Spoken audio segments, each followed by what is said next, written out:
ஹோட்டலில் கிடைக்கிற மாதிரி மொறுமொறுன்னு ரவா தோசை வீட்லேயே எவ்வளோ சூப்பராக செய்யலான்னு பார்க்கலாம் வாங்க.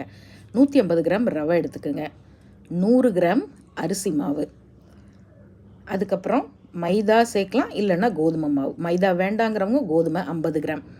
அடுத்தது அரை டீஸ்பூன் உப்பு. தண்ணி ஊற்றி முதல்ல இதை நல்லா ஒரு 2 கப்பு தண்ணி ஊற்றுங்க. நல்லா கட்டி இல்லாமல் கரைச்சி ஒரு 15 நிமிஷம் ஊற வச்சுருங்க. அதுக்கப்புறமா அரை டீஸ்பூன் மிளகு, 1 டீஸ்பூன் சீரகம், இன்னும் 1 கப்பு தண்ணி ஊற்றி மறுபடியும் நல்லா கலந்து விடுங்க. இப்போ பொடியாக நறுக்கின இஞ்சி, பச்சை மிளகா, கருவேப்பிலை, கொத்தமல்லி. முந்திரி சேர்க்குறது ஆப்ஷனல், முந்திரி வேணாலும் சேர்த்துக்கலாம். அவ்வளோதான். இப்போ ஒரு தோசை தவா ஃப்ளாட்டாக இருக்கணும், அது ரொம்ப முக்கியம். நல்ல உதிரியாக வெங்காயத்தை தூவி விட்டு நல்லா அப்படி எடுத்து ஊற்றி மொறுன்னு திருப்பி போட்டிங்கன்னா சூப்பரான ஆனியன் ரவா ரெடி.